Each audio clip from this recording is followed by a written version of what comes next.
Assalamualaikum warahmatullahi wabarakatuh. Di sini kelompok kami akan mempresentasikan laporan akhir perilaku konsumen yang kami lakukan di kedai kopi Janji Jiwa.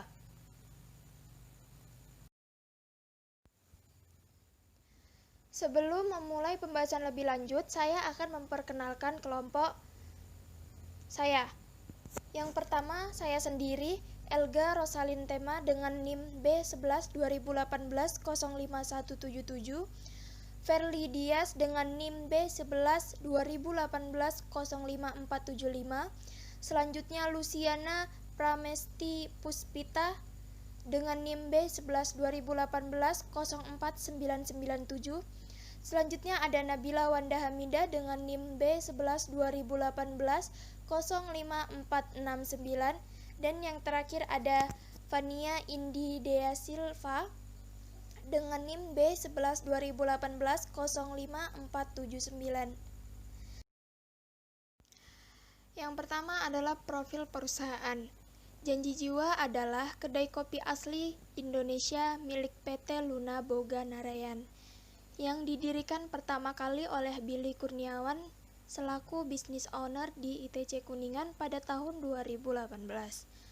Kedai kopi Janji Jiwa menyajikan berbagai pilihan kopi lokal Indonesia dengan harga terjangkau yang mengadopsi konsep fresh to cup. Kopi Janji Jiwa juga mempunyai banyak varian rasa. Salah satunya menu favoritnya adalah es kopi susu, yaitu campuran kopi espresso, susu, dan gula aren. Seluruh biji kopi yang digunakan oleh Janji Jiwa dibeli langsung dari mitra petani yang menjamin kualitas dan kesegarannya, sehingga mampu diolah menjadi racikan nikmat. Untuk saat ini, lokasi outlet paling banyak berada di Jabodetabek dan di Jawa.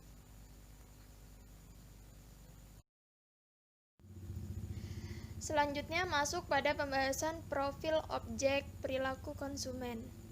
Untuk yang pertama yaitu jenis kelamin. Jenis kelamin adalah perbedaan antara perempuan dan laki-laki secara biologis sejak mereka lahir. Nah, berikut ini menunjukkan karakteristik responden survei konsumen di kopi Janji Jiwa berdasarkan jenis kelamin. Untuk perempuan terdapat 71 responden dengan persentase 71%. Laki-laki terdapat 29 responden dengan persentase 29%. Dengan total 100 responden dan persentase 100%. Tabel di atas menjelaskan bahwa sebaran jenis kelamin yang paling banyak adalah perempuan sejumlah 71 dengan persentase 71%. Sebaran jenis kelamin yang paling sedikit adalah laki-laki sejumlah 29 orang dengan persentase 29%. Hal ini disebabkan karena konsumen perempuan lebih menyukai hal-hal baru, unik, dan rasa yang berbeda dibandingkan dengan laki-laki yang tidak terlalu menyukai rasa yang terlalu manis, sehingga kebutuhan yang berbeda antara perempuan dan laki-laki mengakibatkan perbedaan dalam tingkah laku pembelian dan jenis produk yang akan dibeli. Selanjutnya masuk pada profil objek perilaku konsumen, yang selanjutnya adalah umur atau usia. Yang pertama, usia 15 sampai dengan 20 tahun berjumlah 63 responden dengan persentase 63%. Usia 21 sampai dengan 25 tahun terdapat 30 responden dengan persentase 30%. Usia 26 sampai dengan 30 tahun terdapat 6 responden dengan persentase 6%. Usia lebih dari 31 tahun terdapat 1 orang responden dengan persentase 1%. Jika di total terdapat jumlah responden 100 dengan persentase 100%. Berdasarkan karakteristik umur responden, sebagian besar responden berumur di antara 15 sampai 20 tahun, yaitu sebesar 63%. Hal ini karena kopi Janji Jiwa berfokus pada kaum milenial atau kelompok demografi setelah generasi X.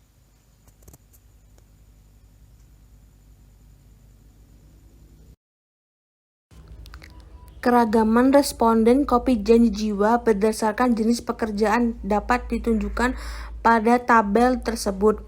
Berdasarkan karakteristik pekerjaan responden di kopi janji jiwa menunjukkan bahwa responden dengan pekerjaan sebagai pelajar atau mahasiswa sebanyak 69 dengan persentase 69%, karyawan swasta 6 orang dengan persentase 6%, PNS sebanyak 2 orang dengan persentase 2%, wirawasta dan lain-lain berjumlah 23 orang dengan persentase 23%, dan berdasarkan hasil survei responden yang didapat kebanyakan adalah pelajar atau mahasiswa dengan jumlah 74 orang dan yang terendah adalah PNS dengan 2 orang. Hal ini disebabkan karena segmentasi dari produk kopi janji jiwa adalah kaum muda atau generasi milenial.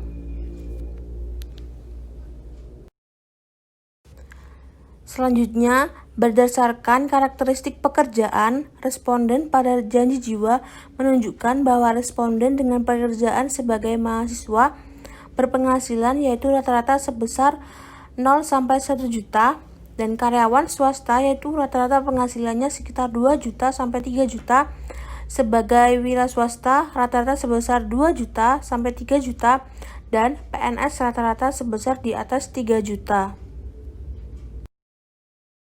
Selanjutnya, level of product knowledge cognition adalah tingkat pengetahuan produk pada pesaing yang lainnya dapat dilihat pada grafik tersebut. Berdasarkan survei dengan menyebar kuesioner dilihat dari level of product knowledge bahwa 35 dari 100 responden kedai kopi janji jiwa paling banyak dipilih daripada kedai kopi lainnya.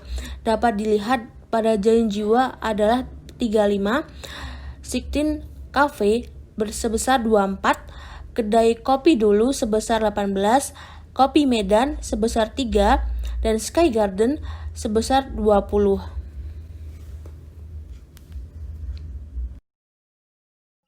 Hasil data kualitas produk yang ada di janji jiwa, 36% responden menjawab sangat berkualitas, 50% responden menjawab berkualitas, 12% responden menjawab cukup berkualitas, 2% responden menjawab tidak berkualitas, dan 0% responden menjawab sangat tidak berkualitas. Hasil data harga yang dikenakan untuk setiap produk di kedai janji jiwa. 8% responden menjawab sangat murah, 21% responden menjawab murah, 48 responden menjawab cukup mahal, 15 responden menjawab tidak mahal, dan 6% responden menjawab sangat mahal. Hasil data lokasi di janji jiwa. 43% responden menjawab sangat setuju, 27% responden menjawab setuju, 22% responden menjawab cukup setuju, 6% responden menjawab tidak setuju, dan 2% responden menjawab sangat tidak setuju. Hasil data promosi yang dilakukan kedai kopi janji jiwa untuk menarik minat pelanggan. 33% responden menjawab sangat menarik, 38% responden menjawab menarik, 18% responden menjawab cukup menarik, 8% responden menjawab tidak menarik, dan 3% responden menjawab sangat tidak menarik. Hasil data indikator 6, respon konsumen terhadap produk janji jiwa, yaitu 21% responden menjawab sangat suka, 46% responden menjawab suka, 19% responden menjawab cukup suka, 6% responden menjawab tidak suka, dan yang terakhir 8% responden menjawab sangat tidak suka. Hasil data indikator 7, customer satisfaction, yaitu berikut hasil datanya.